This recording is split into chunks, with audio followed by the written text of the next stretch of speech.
You're listening to the Good Old Boys Fantasy Football Podcast. Now here's your hosts, Kevin, Derek, and Alex. All right, welcome in, ladies and gentlemen, to another episode of the Good Old Boys Fantasy Football Podcast. I am Derek, and joined as always by your co-hosts, Kevin and Alex. Gentlemen, how we doing? Doing good, man. It is a college football conference championship week.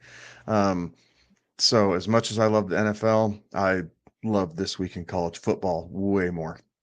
So super stoked about that. A lot of great matchups, all the college football playoff implications, both for, the 10 teams, the 10 major teams playing in the games, but also a couple who didn't make the conference championship games who are sitting on the outside looking in. So I'm very much looking forward to that, but I'm also looking forward to the push, right? This is the last week of buys that we have to deal with. A lot of high profile teams on this bye week, but after that, we are playoff bound, baby. So I'm looking forward to this week too, and kind of wrapping up a regular season a little bit and getting ready to start marching towards cash and trophies as we start to Q4, right, of the fantasy football season, which is playoffs.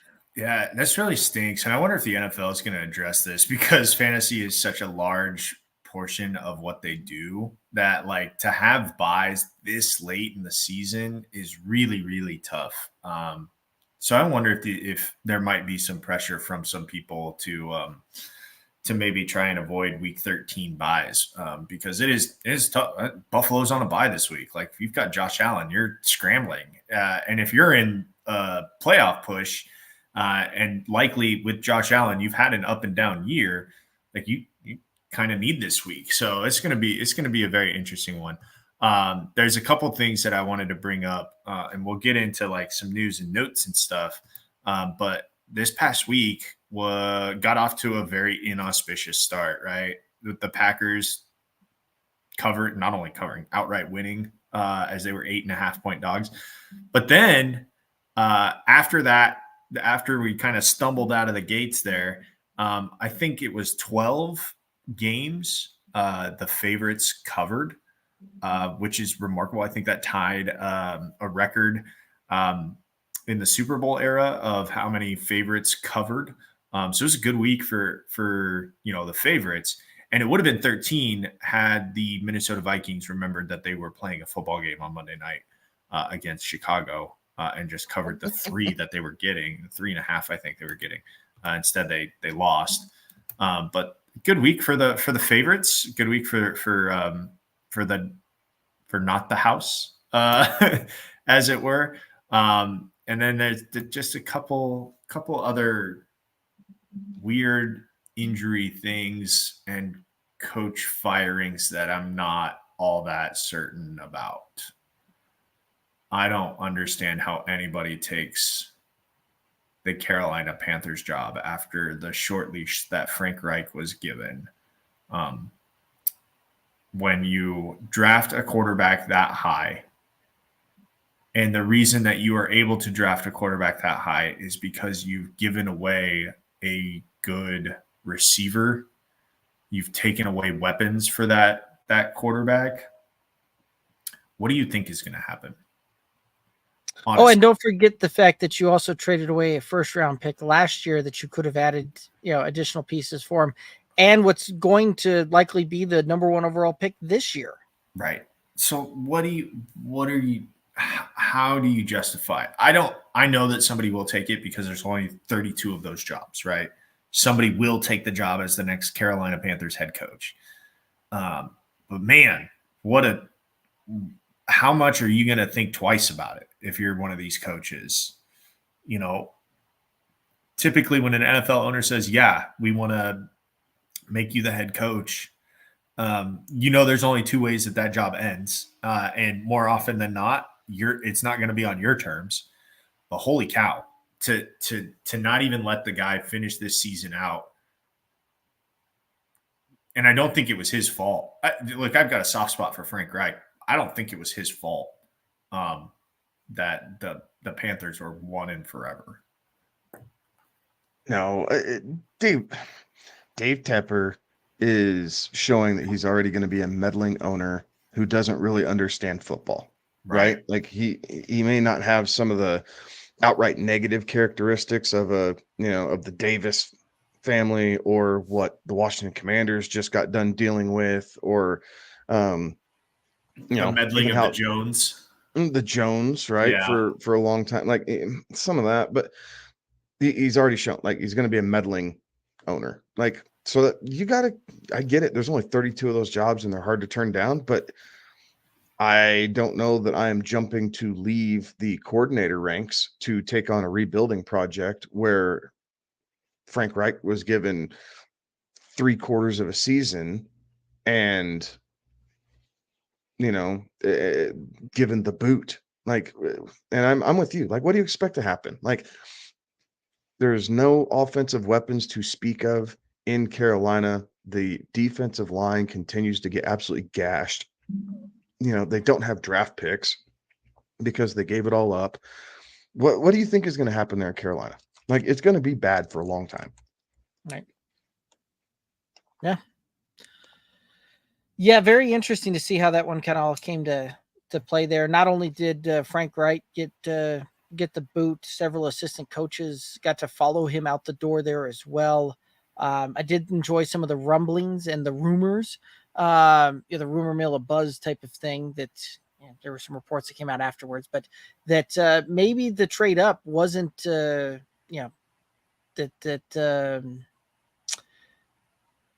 Bryce Young maybe wasn't the guy, wasn't the guy there, or there's a split room there, and it became rather apparent when CJ Stroud's playing the way that he is, that there's a lot there, right? But I know Frank Reich also kind of came out and said no, that wasn't the case after the fact. But I think very interesting to see how some of the rumor mill got turned.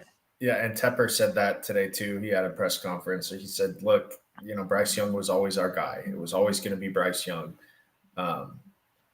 So, like, what else are you going to say though? Like, right? I mean, you have to. You just fired your head coach. Yeah, you just fired your head coach. Like, it's not like you have a whole lot of cachet with the players here at the moment, and you got to stand behind your guy. You just drafted him. Like, look at the Patriots. The ownership has stood behind Mac Jones. Bill Belichick has said otherwise, but they've stood behind that. The Steelers are doing the same with Kenny Pickett. Like, there's a lot of bad quarterback play out in a season where we thought quarterback play was going to be so much better. Injuries have shown that after your first stringer is gone for most of these teams, you don't have a leg to stand on. So 32 teams, 28 high quality quarterbacks, 5 elite quarterbacks, right? I mean, that's kind of some of the breakdown. And we're missing guys left and right here. We talked about that last show. So many players are being missed. And there's no development in the NFL anymore. There's just not. Like, it's not a league where they're willing to sit back, develop, and they don't have a developmental league, right? It's not like the NBA where you have a D league. That's part of what the hopes of what the USFL and the XFL kind of are going to be. And we've seen some players have success who have come from that, but the players who probably don't need to get drafted, right? Like, all these undrafted free agents. Yes, there's going to be a couple that pop. Absolutely. But how many guys just sit on rosters and aren't developed, and you have no idea what you could have had because you're too damn stubborn. And at times, yes, there's a lot of guaranteed money involved, right? Like, that's a caveat too. But man, drop the draft. Drop it to 5 rounds. You only need 5 rounds worth of draft. Use the XFL and the USFL to develop these players, and then you can pick that as a farming system. Like, the NFL has a problem, and it's player development and it's officiating are the 2 biggest problems they have right now. Oh boy, officiating. If we can go on and on about that. There's that too. Put those guys on a salaried, position. Like, don't essentially piecemeal it out game by game. Make them. I mean, they're independent contractors, right? Right. Yeah. Make them salaried employees of the NFL. You can force all sorts of training material down their throats and make them hone in their craft instead of whatever rules and regulations that they have to follow, and they meet XY criteria, and then they get to do a playoff game or possibly a Super Bowl if they do a good enough job. But if you look at the pay scale for those playoffs and Super Bowl games, yes, you and I would take it, right, as the average Joe, right? It's not money to sneeze at, but it's not a fraction of what most of those players are making as a game check. Right. Yeah, I agree with you. There will be a point where this will come to a head, and it will be, one of the things that the NFL is going to have to take a hard look at of do they want to be, are they going to sign a deal with one of these other leagues to be a developmental league? And what are they going to do with their officiating? It's gotten just out of control. It's a tough job. I get it, but man, it's just out of control. And the other thing that I really wanted to talk about was Jonathan Taylor. What a bad, just tough luck that he's had. I mean, sure, he probably, brought a little bit of it on himself at the start of the year, but then that's a thumb, man. It's not like you can, luck. You're not training on your thumb, right? Unless you're Kyler Murray hitting the joysticks to try and learn your playbook. Him and Paxton Lynch going one-on-one in Modern Warfare. But how many people had Zach Moss and were like, Taylor came back. Like, this is Taylor's team now. See you later, Zach Moss, that are now hammering the waiver wire to try and get that man back. Oh, I'm sure there's quite a few of them, right? And this is why we talk about handcuffs, right? Like, we're getting into the time where you don't necessarily need the depth if you have horses up top. You need their depth, not overall depth. And that's a position, running back, that we've seen. Like, if we know Zach Moss was a proven commodity at this point, he did a good enough job, you hold on to him and you find a way to utilize that roster spot. If you were a Zach Moss owner, and hopefully if you had him, you didn't drop him. But if you did drop him, good luck getting him back, because if you don't have the waiver priority, there's not a shot that you're getting Zach Moss back. And if you're in a fab league, I mean, it depends on everybody's situation. I mean, some people are going to blow their remaining fab on it. Some people are going to blow, 30% of their fab on it if they really haven't touched the waiver wire before, like just enough to kind of outbid everybody else. I mean, it's going to be interesting because Zach Moss and Pat Freiermuth both are going to be the two hottest commodities on the waiver wire this week. No question about it. Yeah, and you don't get those this late in the season generally either. So very interesting. This is very, very interesting stuff. Absolutely. Have we hit any of the questions here in the chat? We were stalling.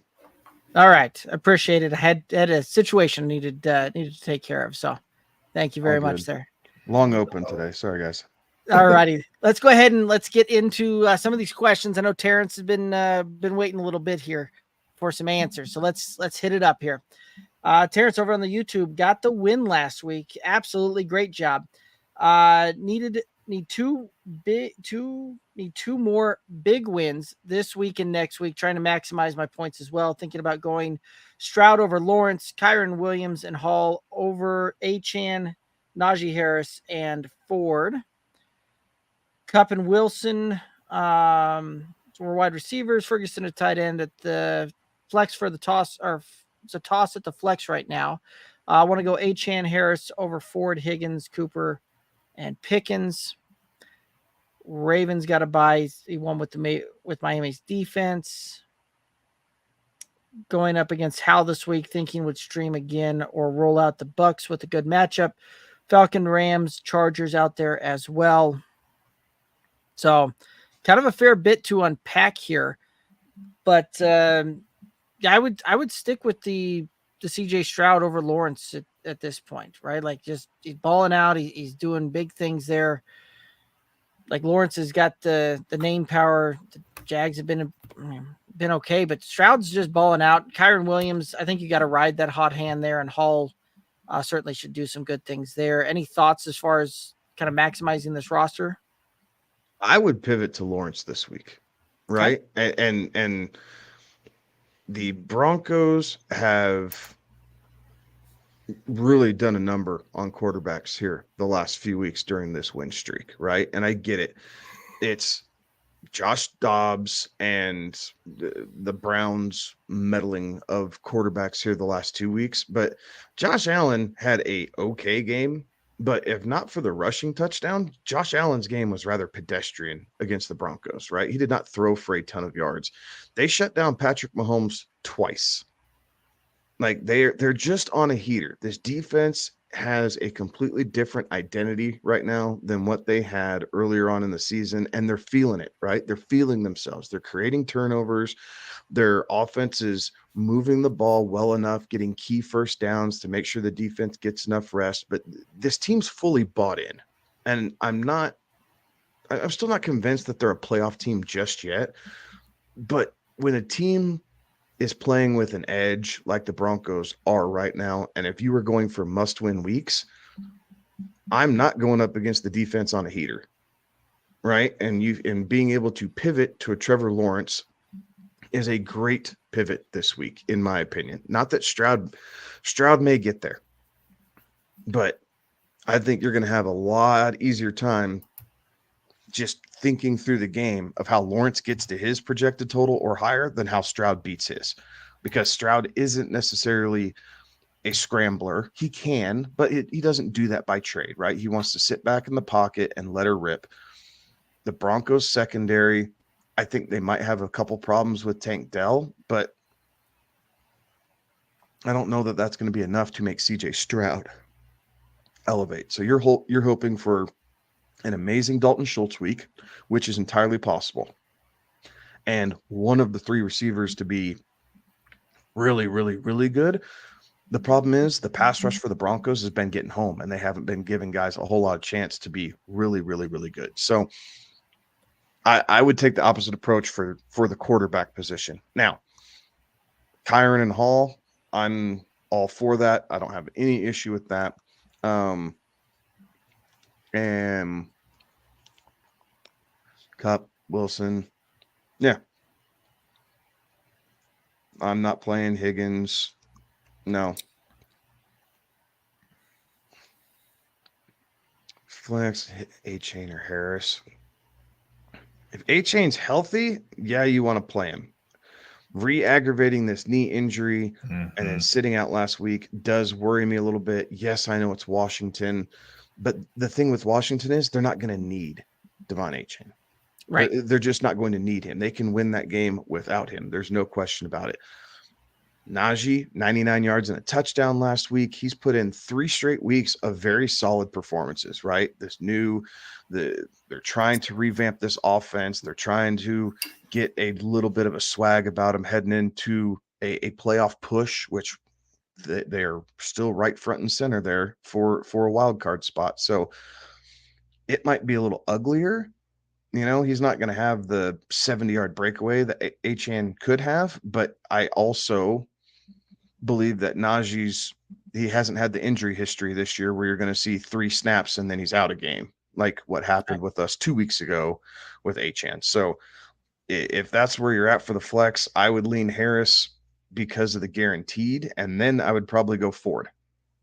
So pick one of the 2 running backs instead of Higgins, Cooper, or Pickens.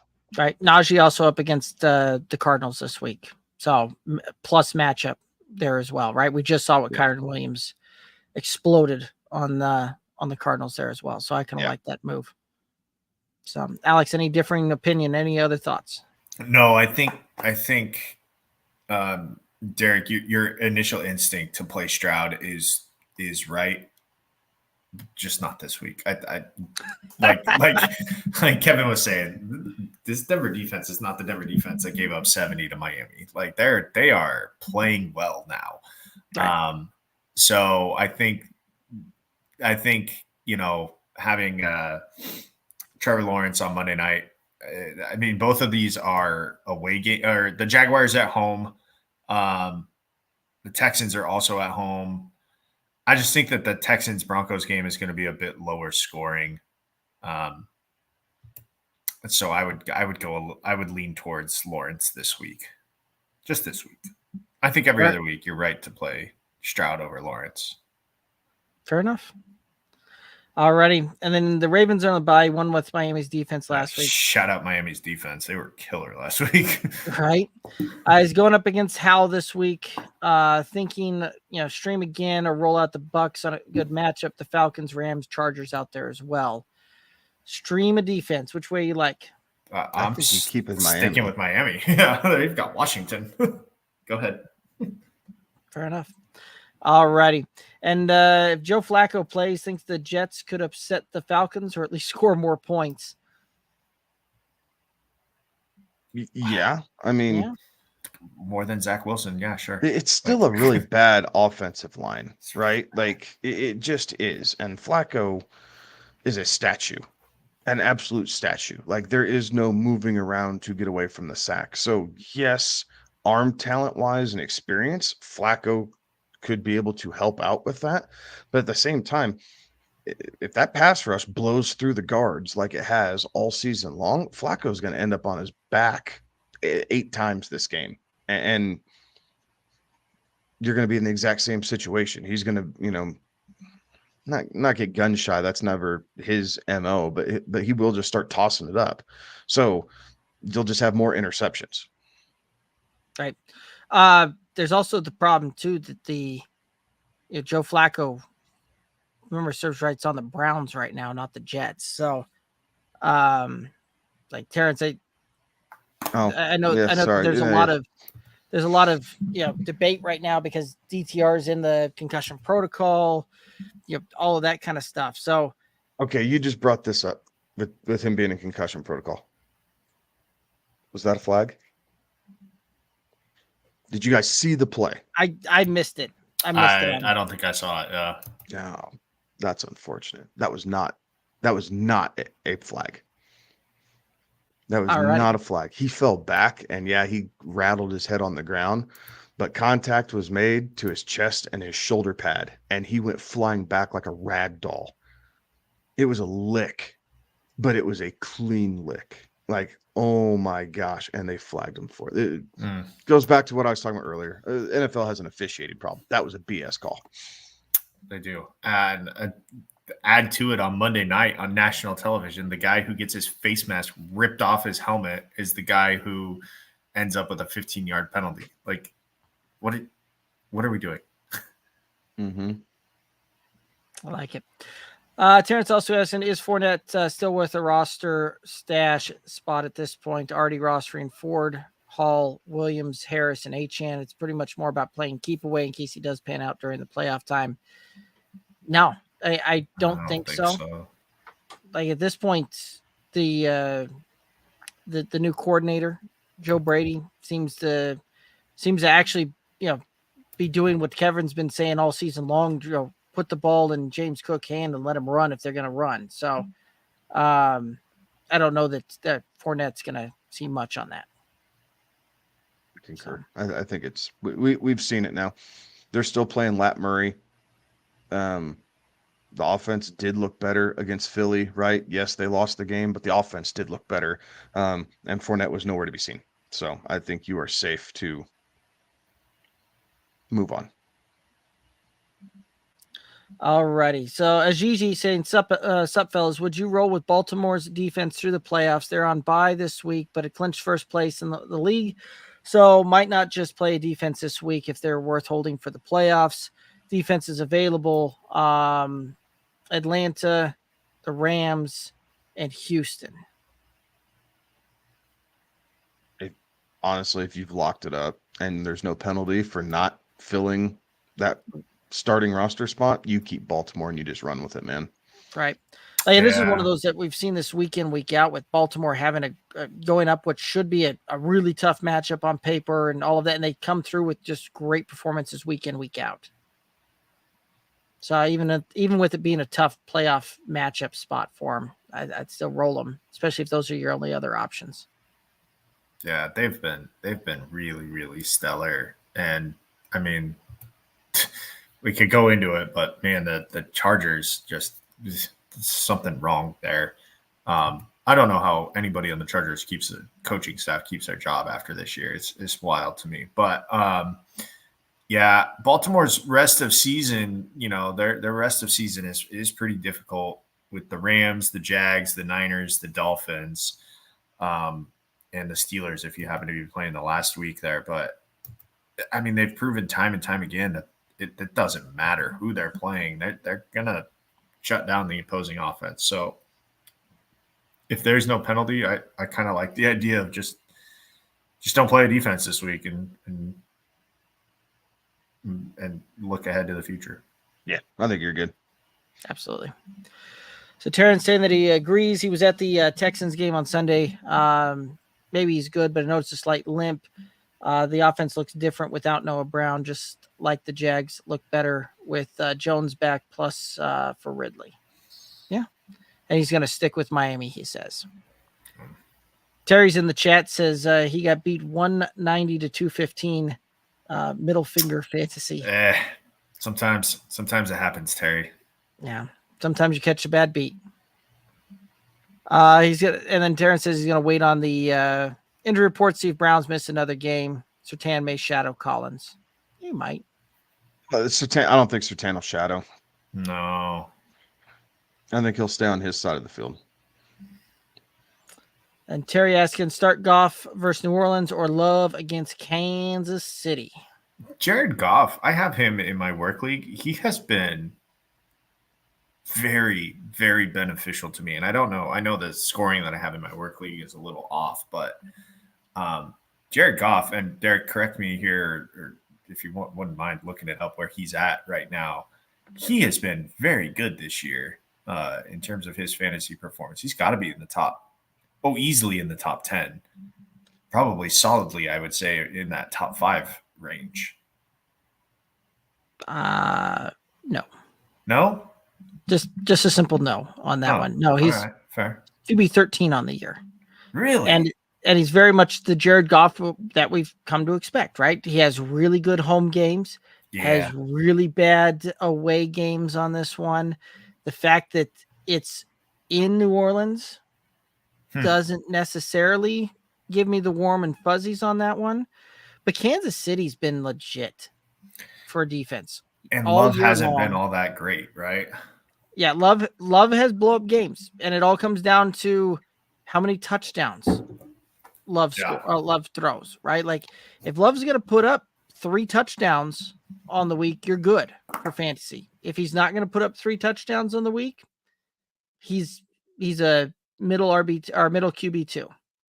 So Terry, that's the question you got to ask yourself: is do you think that the Green Bay Packers and Jordan Love are going to be able to put up 3 touchdowns through the air against Kansas City's defense? I'm going to go with no. At that point, I'm going to lean Goff. As dysfunction. So I'm going to lean Goff to answer your question. Are the Green Bay Packers offensively just like the junior Kansas City Chiefs? Right? They have a cast of ho-hum wide receivers. They have a deep play guy who sometimes catches the ball and sometimes doesn't. They don't really care who it goes to. They completely spread it around. Arguably, when their tight ends are on the field, they're the best player on that offense. They have a running back who can, dominate on the ground and catch some passes out of the backfield. It's just Kansas City's been doing it more. They have a better offensive head coach. Right. But Green Bay, and this just kind of came to me. I don't know why I hadn't thought about it before. Green Bay is very much just like junior Kansas City, right? It's same type of spread it around philosophy. They're just not as good at the quarterback position to hide the mistakes like Mahomes can for Kansas City.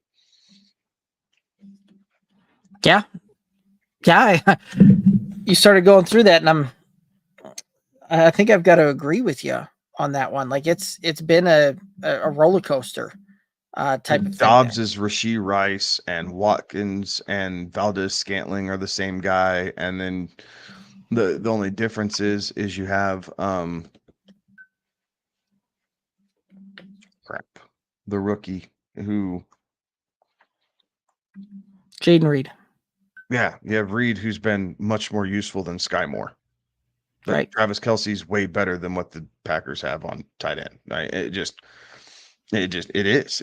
Pacheco and Aaron Jones. Like, it's very much like scary identical. Just Kansas City has a little bit more talent at the top end. Right. Hey, before we get to any more questions, I gotta dip out. And in an effort to keep my return to my winning ways in the Pine or Shine, I'm going to leave before we get to that portion of You would. the show. But yeah, good luck everybody this week. Appreciate y'all tuning in. Kevin and Derek got you the rest of the way. See you, boys. Later, brother. See it. So, you know what's the other thing we could do? We could just not read his Pine and Shine and let that thing sit there. And we'll. That's right. Yeah. Yeah. So that was also the winning ways, because we didn't read off those things, just put them in the internals, the internal communications there, and that that kept him from pulling out the dub last week. But and Terry actually makes a good point here too, off of what you're talking about there, Kevin, with the Kansas City. Reed equals Rashee Rice. Yeah.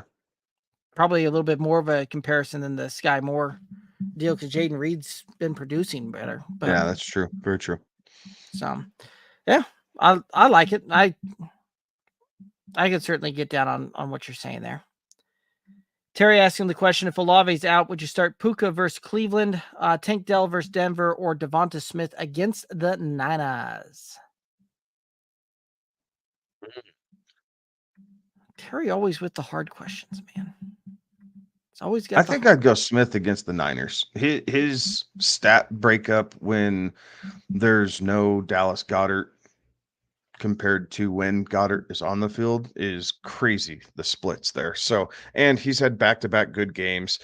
I think Dell might have the highest ceiling, honestly. But again, Denver's been on a heater, so I don't know that I want to challenge that. And Cleveland has just been solid, right? They are just solid against opposing wide receivers. So I think overall, Devonta Smith's the option you want to go with. Yeah, and Devonta Smith and Tank Dell for me this week are very, very close. I think I'm with you. I think it's Devonta Smith by a hair, then Dell, then Puka is how I'd rank those for this week. So, Terrence asking, is Jake Ferguson a better start this week than Juwan Johnson, Hudson, Chiggy, Higbee, Gerald Everett, Jonnu Smith, or Hurst? Ferguson. Yeah, I'd roll that way too. Terrence saying that you called it, won his matchup by literally 6 points going into Sunday night. He was up 60. Lamar Jackson, Zay Flowers, Keenan Allen almost brought his opponent back, but you pulled it out. You pulled it out. Great job. And then Terrence saying that he's going up against the number one team this week with Dak, CMC, ETN, AJ Brown, Nico Collins, Dalton Schultz, and Singletary. He's undecided on a kicker and defense, but Nico's going to have a tougher matchup. Yeah. ETN's been down here the last couple weeks. CMC's got a tough matchup, right? And AJ Brown, tough matchup there, right? Philly and San Francisco facing off. So those are two teams that have been pretty good defensively. Yeah. So yeah, a little tougher, but I think you can do it. Yeah. Yeah, I think so too. Alrighty, guys, again, if you have any questions, comments, let's throw them in the chat. Let's get those things rocking and rolling. Let's talk about them. But I think it's time we get to a little Pine and Shine recap here. What do you think? Let's do it. All right, Pine and Shine recap here. We're going to start off with the Pines. And Alex came in through pretty good last week, right? He called for Saquon, Jamar Chase, Taysom Hill, all to miss their projections. And he was right on every single one of those guys, getting himself some positive points there. I came through kind of a, the Austin Eckler call, the hero call type of thing. They're definitely panned out. Missed on the other two, but little misses. So still getting some positive points there. Yeah, I had the Pines right yet again. ETN bad week. Adams kind of non-existent, and Travis Kelce was relatively held in check here by Oakland. So I felt pretty good about the Pines. And then for the Shine recaps there, Alex kind of having a ho-hum type of deal there. As much as he missed on Cortland Sutton and Khalil Herbert, Pat Fryermuth kind of saved that one to be, minus 1 point there. So coming out positive there. Definitely hit on my shines here with Najee, Zay Flowers, and David Njoku all outperforming their projections and having pretty solid weeks here. Yeah, mine did not go so hot. So Gus Edwards, held in check by the Chargers. I was hoping he'd fall into the end zone. Didn't end up happening that way. So you take the loss there. Josh Downs had the targets. Josh Downs had the targets head his way. Just did not come down with the catches. But nevertheless, another miss. And Tyler Conklin basically broke even. So the shines for me were not so shiny. Good news is all of us came out positive on points this week. Better news is we stopped the Alex, pull ahead movement here. Let's be honest, you stopped it. I don't know that I could stop anything here at the moment. Well, you're, you know what, does a positive week here and you'll break triple digits. So we'll see. But yeah, ended up pulling up about 30 points on Alex this week here. So increase the lead on this one and looking to maintain that here heading into week 13. And so looking to try and make some things happen here and just hold Alex off here till we get to the end of the season. All righty. Well, shall we we've got a Thursday night game to talk about. You ready to rock and roll some Thursday night football? Let's do it. All righty. Thursday night football. We've got the Seattle Seahawks taking on the Dallas Cowboys. Dallas favored by 9. The over-under on this one, 46. Thoughts on this one? I'm going to take the Cowboys to cover this. Again, they're at home. They've been smashing teams at home. I understand that their competition at home has not been overly stout, right? The Giants, the Commanders, the Jets, the Patriots, and the Rams. But the Rams coming in there, we thought would give them a game, right? At least to start with. And Dallas shut that door. Absolutely smacked it shut. So I think they're going to do something similar with Seattle. No Kenneth Walker. Gino's been subpar. Definitely has fallen back to the mean after a great season last year. And I think the Cowboys are just kind of on a mission to, they got to keep pace, right? They got to keep pace.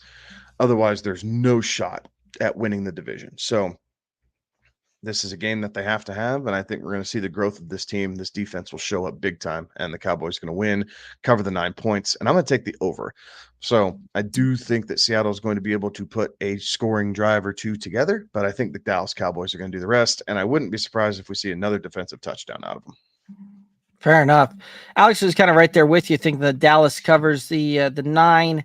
He's calling for the over there as well. One of the props he liked was Tony Pollard to go under 14.5 rush attempts on this one. I'm with you guys as far as the Dallas side of things go. I think that they are going to put up plenty of points here. I think that they're going to have themselves a very good game, but I'm seeing this one end more like a 30-14 type of victory for Dallas. So I'm going to go on the under side of it, just barely here. I think you're right. I think Seattle puts up a couple of plays here, manages to get in the end zone once or twice, but I think we get just on the underside of it. Dallas, I think, jumps up there 30 points, and they just kind of cruise to it. One of the props that I really like was Tony Pollard to go over 3.5 receptions on this one. A little bit of a heater. He's 2 weeks in a row, 4 receptions or more.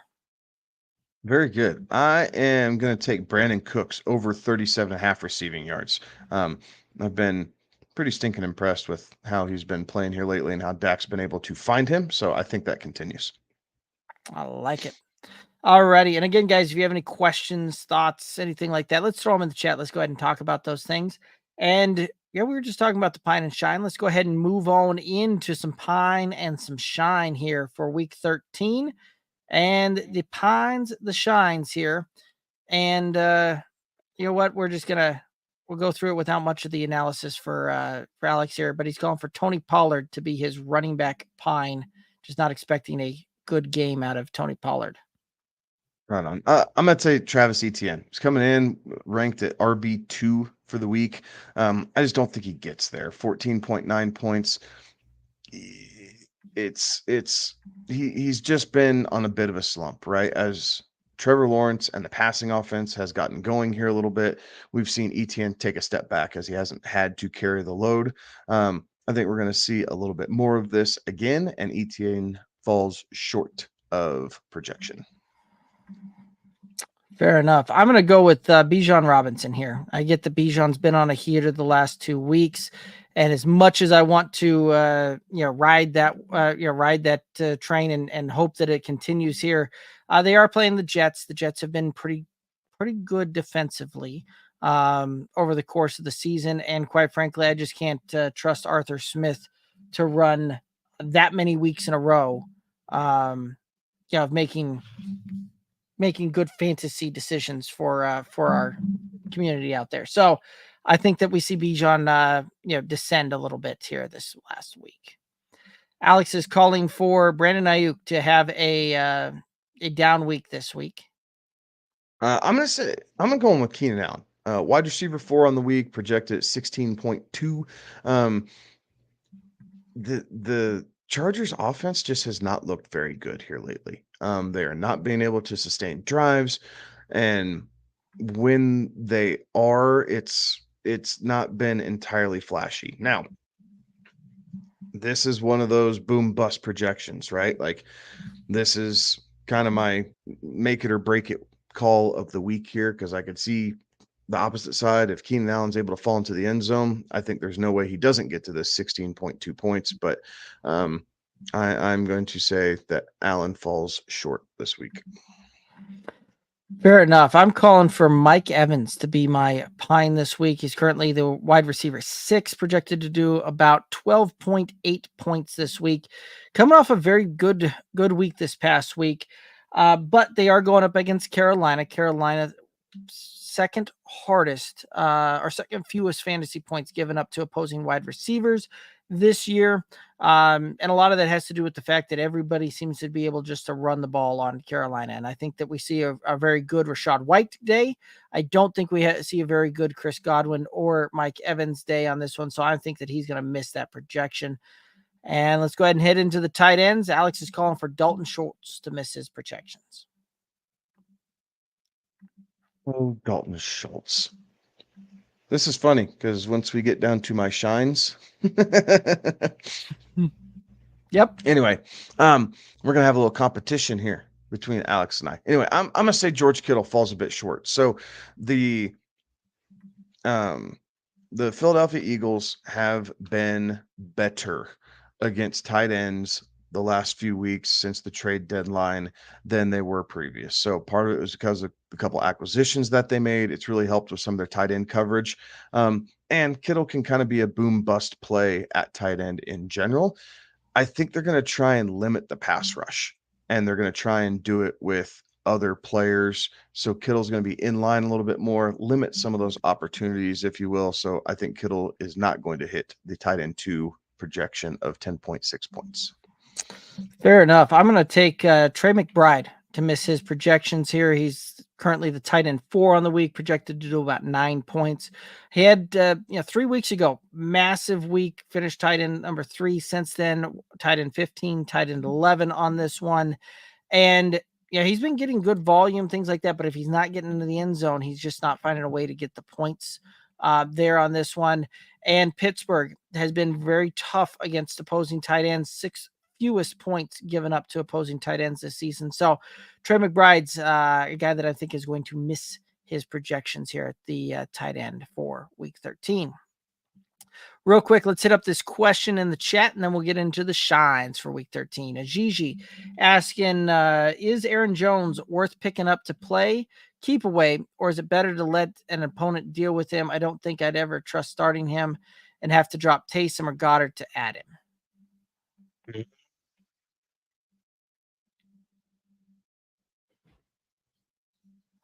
So there's some of that I can understand the play keep away side of things on that, right? Like this time of year, some of that is some of that is just limiting what you would see up against you in a in a matchup there. The question Yeah. that you the Who's question your that starting tight end? right. If you have Taysom and Goddard, who are you starting at tight end? Would be my question. Because if this is 2 and 3, I'd drop Goddard for Aaron Jones. Yeah. I'm not convinced. And when you get into the playoffs, you will have an easier time streaming tight end and getting the points that you could possibly get with Dallas Goddard. Taysom. Taysom is it starting?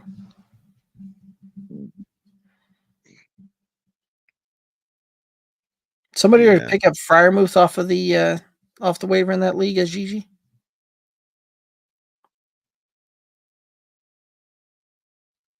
So Possibly.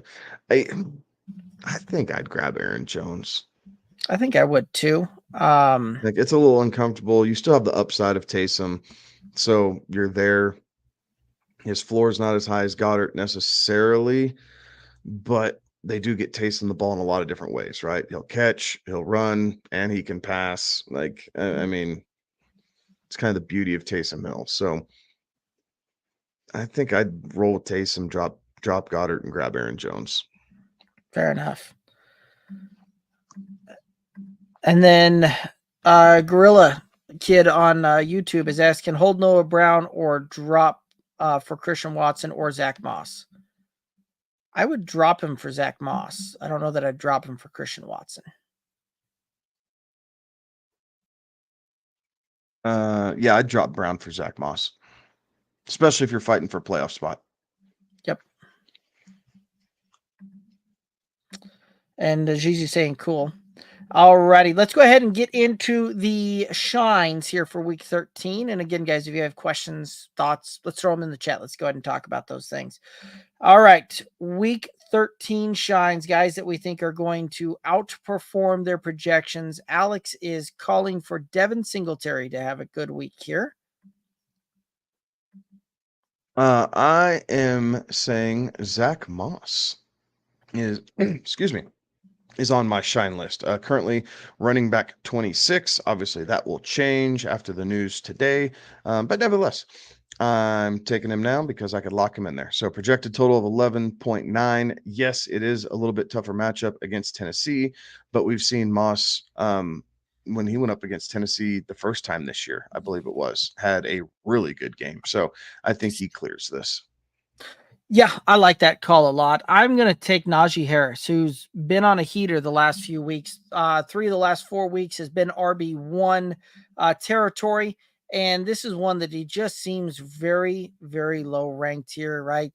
RB 22 on the week, projected to do 12 points here in week 13. He's going up against the Cardinals plus matchup.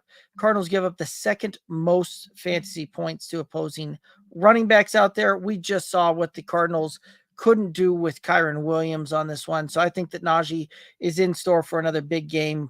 Probably 15 rush attempts, somewhere around that 90-yard mark on this one, and may even fall into the end zone here. So I think we're in store for another good game here from Najee. Let's go ahead and head on to the wide receivers. Alex calling for Cortland Sutton to have a big week.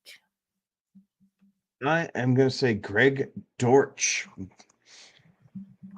is going to have a week for the Cardinals. So saw 9 targets last week. We just need Kyler to connect on a few more of those. But nevertheless, I think Dortch will find a way to surpass his 4-point projected total. I like it. I'm going to take Curtis Samuel to have a pretty good week. Right now, he's the wide receiver 40 out there, projected to do about 8.2 points. And Curtis Samuel's had some up and down weeks here. Been certainly outperforming a lot of those projections when he's down there in the 40s on that one. So I'm going to take my shot on this one.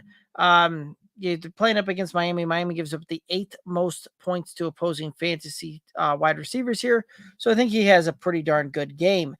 Let's go ahead and head on into the tight ends. And Alex is calling for Gerald Everett to shine this week. I'm going to take Dalton Schultz. The Broncos run the second most high or double high safety coverage in the league to help prevent the big play. What that does is it allows tight ends to cover up some of that underneath ground. And we've seen that in the fantasy game. No one has given up more points to fantasy tight ends than the Denver Broncos here over the last 4 weeks. And so I think Dalton Schultz continues that. He's currently ranked tight end 7 with a projected total of 7.7 points, and 777 last time I was in Vegas was a winner. I like it. I'm gonna take the Pat Freiermuth, right? Coming off the hot game this last week. He's currently the tight end 10, projected to do about 6.5 points. Again, up against the Cardinals. They've got the Cardinals defense has not been overly great this entire season. Pat Freiermuth certainly looks to be kind of that security blanket in the passing game for Kenny Pickett, with some new direction there at the coordinator position. So I think that we see him continue on this and outperform his tight end 10 ranking on this one. So Kevin, best of luck to you as we continue to just try and make sure Alex doesn't take that top spot this week. Yeah, so. You as well, sir. I think it might be up to you. Well, I will do my best. I'm hoping just to take the crown this year. So there you go. All righty.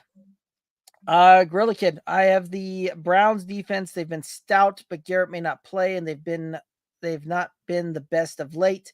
Pick up the Colts D or any other defense this week. So I am battling this exact dilemma in our home league. I picked up the Colts last week because I was looking at matchups and everything else, and I'm making this same debate. At the moment, I'm playing the Colts, but I have the Browns on my bench. I have not given in to dropping the defense. Now, part of it is we have crazy defensive scoring, so I don't know that I want to give that up. So nevertheless, the Browns, I think the Browns in standard scoring, right? Or normal league scoring, I think the Browns are probably the safer bet, especially since you already have them on your roster than the Colts are. But if you feel like you would be able to pick them back up, or if you have some other throwaway piece that you don't need and you want to carry 2 defenses for 1 week, I am not opposed to that.